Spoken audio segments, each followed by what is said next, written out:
Well, Jake, another big event, another pay-per-view. How are you feeling going into this one? Always feeling amazing, man. This is the part I love the most, these fight weeks, and getting to actually go in there under the lights and perform. I think it's going to be a great fight, and I had great stacked cards, so the fans are going to win from this one. AJ, we've spoken a few times, and it's always been a case of next man up, right? Regardless of the name, next man up. What does it matter? Just get those wins, get those wins. Get the wins, get the wins, get the wins. Yeah? Yeah. Everyone tries to underestimate me, use my name for clout, and boost their career by fighting me. That's the best way he'll prove himself, is by fighting me. Jake, you can fight basically anybody. You decide who your opponents are going to be. Why was this man the right opponent for right now? I think this talk has been part of the conversation, and we've always wanted to fight each other. There's been some shit talk back and forth for a couple of years, and my goal is to become world champion, and the WBA and WBC plan on ranking me depending on my performance, and once I'm ranked, then I can go for the title shot. And he's a formidable opponent, former world champion. It's a great test, 10 rounds to get ready for what ultimately will be a world championship fight one day. You think there's any chance this man can beat you? Not a shot in hell. There's nothing he does that can offset anything I'm gonna do to him. Not a single thing. Cardio, pace, output, jabs, body work, inside fighting, wherever the fight goes, however the fight goes, he's gonna be outworked in every single round. And that's just the bottom line. What is he gonna learn about you on fight night that he doesn't know right now? He's gonna learn that I'm one of the most heavy-handed, fastest people in the sport of boxing, period. Out of every single weight class, pound for pound, I'm one of the strongest, hardest hitting people in the whole entire sport, and he's gonna learn that. Think there's any chance you can lose to this man? With all due respect, you don't underestimate anyone, but I know boxing very well. All this stuff that we talk about, I study Daniel, and I look at some of the things that he says, his characteristics, his boxing talent, you know, his upbringing and so on. All of it's irrelevant. Is he ready? Everything I tell you now is irrelevant. He will see. So I'll ask both of you now as we wrap up, how does this fight end? Jake, we'll start with you. Knockout, early rounds, easy work. Another spectacular knockout to add to my highlight reel. And it's gonna be a relatively easy night for me. Easy night, he says. How do you think this fight ends?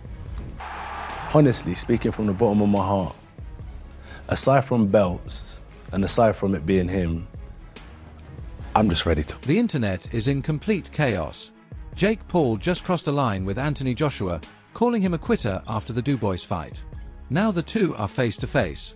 What happens next is excuses, and when I beat this man, all the boxing media, like you guys always do, are gonna discredit it. But I'm gonna expose him and I'm gonna embarrass him. You know, he's the embarrassment of Mexico. People don't realize how good I actually am, and when he feels those first punches, he's gonna wanna quit and go back to his stool.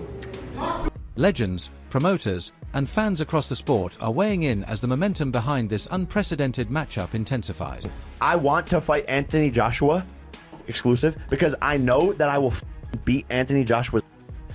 I know I will beat. Knocked out, right? Yeah. He doesn't have a chin, and he has no skill, and he's stiff. And I love you, Anthony. We're friends. But I want to fight you. I will beat Canelo. I will beat a lot of people. I will not beat David Benavidez. Meanwhile, Adam Catterall delivered a firm warning about Jake Paul stepping in with Anthony Joshua. He stressed the danger, calling the matchup life-threatening due to the massive gap in size, power, and skill. To him, Paul is walking into a situation he's nowhere near prepared for, where a single punch could change everything. If he steps in with Anthony Joshua, and it's a proper fight and there's no restrictions or anything like that, he's going to get hurt. It is dangerous, it is bad for the sport, it should absolutely not happen. I know that the people will be saying, well, business, money, all these types of things. Come on, man. There's a cut-off point at some point, isn't there? If he steps in with Joshua, Joshua will hurt him badly and it will reflect badly on the sport. Catterall echoed what many in boxing have been saying. This fight has crossed the line from entertainment into recklessness. He argued it should be completely off the table. Joshua, he believes, has the ability to seriously hurt Paul in seconds, and once the bell rings, no one can intervene. For Catterall, boxing's duty is to protect fighters, not gamble with their safety. He's not at the level. Listen, I know that people are down on Anthony Joshua, but we're talking about an Olympic gold medalist and 2-time unified heavyweight champion of the world. Come on. It's disrespectful to the sport. It's like you saying that lads, you play footy, right? It's like me, who plays for the Dog and Duck, saying that I can get on a pitch with you lads and run rings around you. Not a cat in hell's chance. It's never happening, is it? So come on, let's not be daft about it. If you want an exhibition later on when Joshua's finished, all right, well, maybe have a little bit of a fun then and a little bit of a move around. But as a professional contest, do me a favour, stay away. At the center of the debate is something undeniable. The gulf between an elite heavyweight like Joshua and a developing fighter like Paul is enormous. Matching them is courting disaster. This isn't a movie set. There's no reset if something goes wrong. Benvita Sr. reinforced that point, noting Joshua's size, power, and championship pedigree make the mismatch dangerous. Still, he mentioned that Joshua must stay sharp. Boxing is unpredictable, and no fighter is invincible, especially deep into rounds where conditioning matters. Don't count him out. I think that's a very dangerous fight for Jake Paul. But at the end of the day, we could have a big upset, But I think that AJ is too much for Jake Paul at this point, and he's bigger than Jake Paul, in my opinion. At the same time, Ben Sr. didn't deny boxing's chaotic nature. Anything can happen. A huge underdog like Paul could, in the right moment, land something that shocks the world. Absolutely, he said, one clean shot can change everything. But despite that possibility, the risk Paul is taking is massive and impossible to ignore. I don't think that's not the case, that he's gonna get Jake Paul. At the end of the day, Jake Paul has been training hard too, and he's a pretty good fighter. I don't think he would take him out in 2-3 rounds. I think maybe in the later rounds, or it might go to decision, but I don't think that Jake Paul can take AJ out. Or AJ could take Jake Paul. Maybe, but I don't know. It's just going to be an exciting fight. I think I want to see that fight. Even with all the skepticism, the energy around this fight is undeniable. Supporters want to know if Paul's confidence and unconventional approach can mean anything against Joshua's power, accuracy, and experience. Can Paul even survive long enough to make things interesting? Benz Jr. didn't hesitate. From the moment he heard Paul accepted, he warned everyone of the danger. Joshua isn't just a tough opponent, he's a completely different kind of threat. For Paul, this isn't a step up. It's diving into deep water with a predator he's never faced before. Give 100% respect to Jake Paul, but that's a dangerous fight for him. He probably gets knocked out, and I'm not trying to be a hater. I'm not saying nothing bad, but Anthony Joshua is Anthony Joshua. He's multiple-time champion, Olympic gold medalist. The last time somebody stepped in the ring with him that didn't have that much boxing experience was Ngannou, and you've seen what happened to him. Yeah. But big respects to Jake Paul. It's gonna be a good card. It's a big fight, and it's a good fight, man. I give 100% respect to Jake Paul for even taking that. Experts have been blunt. Anthony Joshua isn't just another fighter. He's an Olympic gold medalist, a 2-time heavyweight champion, and a level above Jake Paul in every category.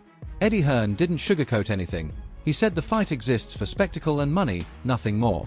Joshua's plan is simple: get Paul out of there quickly, collect the massive payday, and move on. And lastly, if this is happening, what's your final word to Joshua as you leave Wembley, where you may face him next? Man, I'm going to embarrass you in front of the whole world and steal your whole legacy and embarrass you. Paul didn't only announce the fight, he went straight to YouTube mocking Joshua the moment the bout became official. Every jab he took at Joshua online sent the internet into a frenzy. The hype kept snowballing, and now the fight has taken over every boxing conversation. No, tiny. I'm a big boy. But Paul didn't stop. He fired back again, promising to embarrass Joshua and expose what he calls Joshua's fragile durability. Paul insists he's not doing this for money. He believes he's about to reshape the sport. In his mind, this isn't trash talk, it's certainty. Everywhere I've been going, I just talk about Anthony, and I don't have, I'm global, so it's just such a good fight for the sport of boxing, and people will think I will die, but I will show them why I can rise against all odds and beat him. Not everybody thinks you'll die. Tyson Fury says you'll knock Joshua out. What's your response to that? Smart guy. He sees what I see, I think, which is a weak chin in Joshua and a guy who's very, very beatable. Pushing even harder, Paul Paul claims Joshua's vulnerabilities have shown before and will show again. He believes non-stop pressure and calculated risk will force Joshua into uncomfortable territory. He says he's ready to put everything on the line. In Paul's world, pressure breaks champions, and he intends to prove it. Yeah, and did you see the fight that's reportedly being worked on for December 19th in Miami? Did I see the fight being worked on December 19th in Miami? Yeah. No. Did you know which fight I'm talking about? No. Fair enough. Jake Paul, Joshua. Oh, Jesus. That's a f***ing bad idea. That's a bad idea. But let me tell you what, a lot of people watch that one.